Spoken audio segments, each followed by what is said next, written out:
জয় জয় ভাই, বাড়ি আছিস? একটু বাইরে আয় তো। কি হয়েছে? সকাল সকাল গেটের সামনে এসে সাড়ের মতো চিল্লাচ্ছিস কি জন্য? সিল্লাসি কি এমনি? মার অবস্থা অনেক খারাপ। মার কিডনির ব্যথাটা আবার বাড়িয়েছে। মা কিডনির ব্যথা বেড়েছে, তা তুই ডাক্তারের কাছে নিয়ে যা। তা না নিয়ে যায় আমার কাছে আসিস কি জন্য? তোর কাছে আইসি কি জন্য তুই জানিস না? মার যে ডাক্তারের কাছে নিয়ে যাব, তা আমার কাছে কি কোনো টাকা পয়সা আছে? তুই তো আমার অবস্থা ভালো করেই জানিস।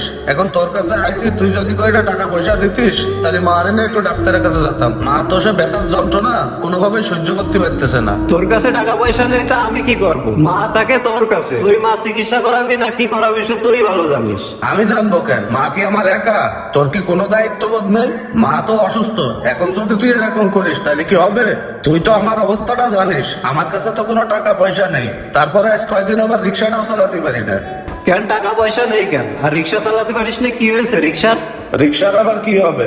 মা অসুস্থ বলে 2 দিন ঠিক মতো রিক্সা চালাতে যেতে পারি না।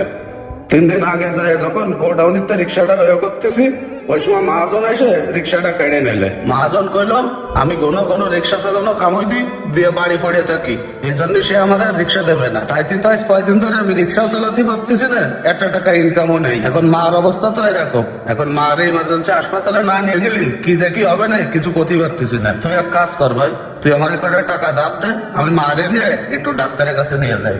মা চিকিৎসা করার জন্য আমি কি বাড়ি টাকার গাছ লাগাই রাখিছি? যখনই মা অসুস্থ হয় তখনই টাকার জন্য চলে আসিস আমার কাছে। তাছাড়া মা যতদিন আমার কাছে ছিল মা চিকিৎসা মিকিৎসা সব তো আমি করাইছি। এখন তোর কাছে রয়েছে তুই করাবি, তা না করাইতে আমার কাছে আসিস কি জন্য?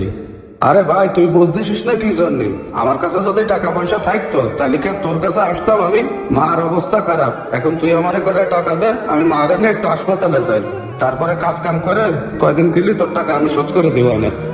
আমার কাছে এখন টাকা পয়সা নেই, আর আমি টাকা পয়সা দিতে পারবো না। আমার বাড়ি অল্প কিছু টাকা আছে, আজকে আবার সকালবেলা শাশুড়ি ফোন দিল, ওইদিকে কি ঝামেলা হয়েছে, তাই আবার টাকা পয়সা দিতে হবে। যদি না দিতে পারি তাহলে আবার মান সম্মান থাকবে না। আর সবচেয়ে বড় কথা হচ্ছে মা যখন তোর কাছে রয়েছে তখন তুই চিকিৎসা করাবি কি বাড়ি ফেলে রাখবি সে তুই বুঝবে।